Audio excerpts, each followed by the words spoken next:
municipio de Mocorito, en Sinaloa, en otras cosas, fue detenido Iván Valero N., alias El Mantecas. La madrugada del 18 de enero, mientras Sinaloa dormía, fuerzas federales desplegaron un operativo que no fue anunciado, pero sí escuchado. Helicópteros, tropas del ejército, Guardia Nacional y Marina irrumpieron en los poblados de la Noría de arriba y la Noría de abajo, en Mocorito. Según reportes de Río 12, el despliegue comenzó antes de las 4:30 de la mañana con movilización aérea y terrestre. Hubo enfrentamiento, hubo fuego desde el aire y luego el silencio. Horas después comenzó el rumor, un objetivo prioritario habría sido capturado. Ese hombre apareció en el Registro Nacional de Detenciones a las 6:30 de la mañana. Se trata de Iván Valerio Sáenz Salazar, alias El Mantecas, firmado por la Secretaría de Seguridad y Protección Ciudadana, encabezada por Omar García Harfuch. Pero el parte oficial no decía dónde, no decía cómo, no decía por qué. Y cuando el Estado calla es cuando más hay que investigar.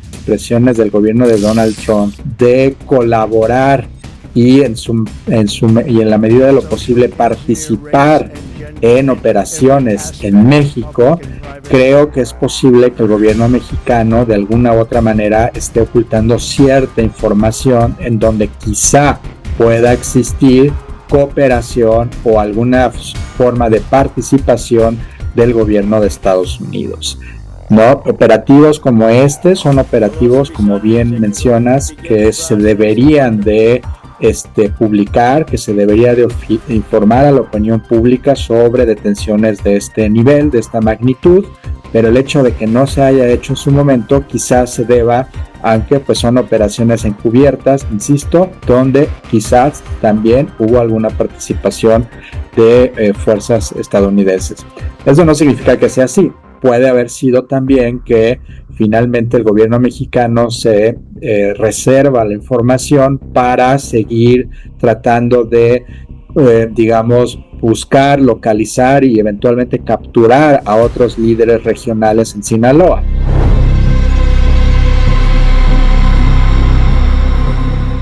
Iván Valerio Sáenz Salazar no era un hombre mediático, no figuraba como capo visible, no daba entrevistas, no buscaba reflectores, pero su nombre aparece donde muy pocos aparecen, en los Guacamaya Leaks. De acuerdo con documentos filtrados del ejército mexicano, en el llamado caso Zarigüeya, El Mantecas es señalado como operador del cártel de Sinaloa y algo más delicado aún, enlace directo con Iván Archívalo Guzmán, el Chapito. Su rol como enlace no ejecuta violencia directa, coordinan información, anticipan operativos, mantienen abiertas rutas políticas y de seguridad. Son piezas silenciosas pero estratégicas. En ese sentido, personajes como finalmente, pues al hacer estas funciones de enlaces, pues pueden sostenerse mucho más en el tiempo y quizás también por eso mismo son muy preciados porque al final del día pueden también dar mucha información muy valiosa sobre las redes de macrocriminalidad. Lo que está haciendo ahora el gobierno de la presidenta Claudia Sheinbaum, un tanto por convicción, pero también un tanto por la presión del gobierno estadounidense, es tratar de desmantelar estas redes de macrocriminalidad. Y estas redes de macrocriminalidad no se van a desmantelar únicamente capturando cabecillas, sino que se tiene que empezar a capturar pues a estos nodos, ¿no?, de individuos donde eventualmente se junten tanto las redes criminales como las redes políticas de protección o las redes de protección y también los mercados financieros, que es otro tema muy importante, ¿no? No podemos entender el narcotráfico si no vemos esas redes de criminalidad y esas redes de lavado de dinero. El caso Zarigüeya, filtrado por el colectivo Guacamaya, revela comunicaciones intervenidas donde Iván Valerio advierte movimientos, alerta operativos y anticipa estrategias del cártel. Pero hay un detalle que sacudió a los analistas. Según los documentos, el Mantecas mantenía contacto cercano con funcionarios de la Secretaría de Seguridad Pública de Sinaloa, y el nombre que aparece al margen de esos reportes es Cristóbal Castañeda Camarillo, exsecretario de Seguridad Pública de Sinaloa durante los gobiernos de Quirino Ordaz y el inicio de Rubén Rocha Moya. Hoy, secretario de Seguridad del Estado de México. Los documentos no prueban delitos, pero sí muestran patrones de cercanía, flujos de información y alertas previas. En varias comunicaciones, Valerio Sainz anticipa reacciones del cártel ante operativos, algo imposible sin información privilegiada. Esa información fue obtenida por agencias de inteligencia de parte del Ejército Mexicano, de las Fuerzas Armadas Mexicanas. No hay ninguna duda por los trabajos que se han hecho alrededor de estas filtraciones, que la información que ahí se encuentra fue en su momento información fehaciente, información obtenida de manera muy cuidadosa a través de investigación de inteligencia, y sin duda alguna una gran parte de la información que ahí se encuentra es verídica. Eso tenemos que tenerlo claro. Desafortunadamente o afortunadamente, habrá que verlo, se filtró. ¿Por qué digo desafortunadamente? Porque el hecho de que se filtre un documento como pues pone en duda la capacidad que tienen las agencias de seguridad, en este caso las Fuerzas Armadas Mexicanas, pues para resguardar información comprometedora y información delicada. El hecho de que se haya filtrado del ejército, pues ya nos habla ahí que las Fuerzas Armadas tienen pues capacidades limitadas en cuanto a cuidar su información. Por eso digo que fue desafortunado que se haya filtrado este documento con esa información.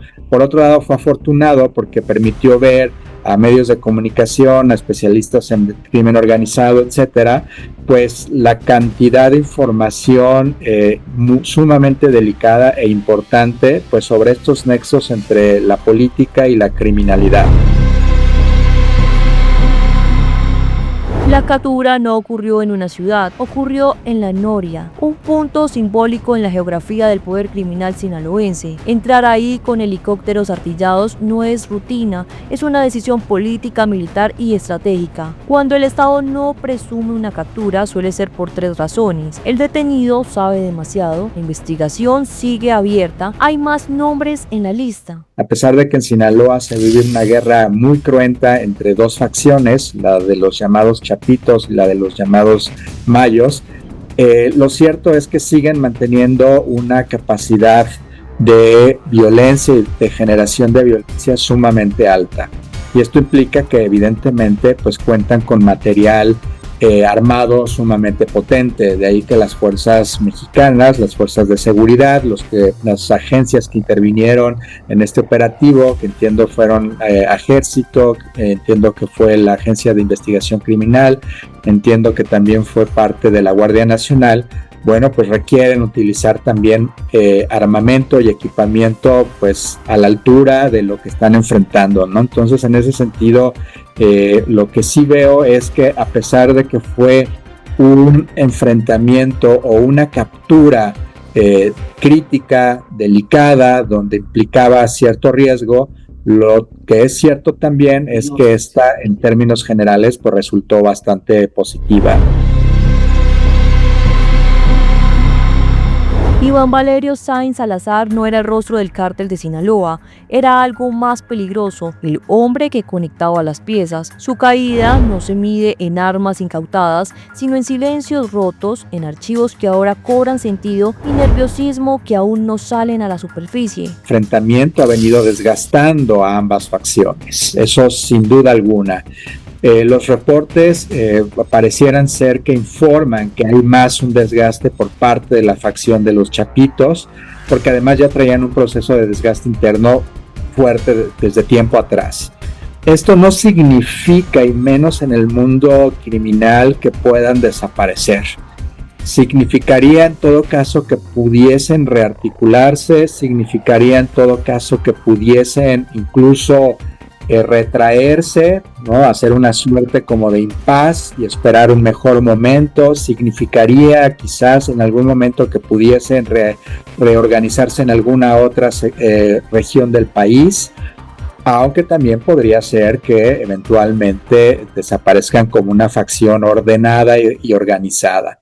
En el cártel de Sinaloa, los golpes no siempre se miden por muerte o decomisos, sino en información que deja de fluir. Y si el Mantecas era un contacto directo de Iván Archibaldo, la pregunta es, ¿esta captura debilita a la estructura o estamos viendo el primer movimiento de la guerra interna que no sale a la luz? Déjanos tu opinión en los comentarios, suscríbete si quieres más contenido como este y no olvides activar la campanita. Nos vemos en el próximo episodio.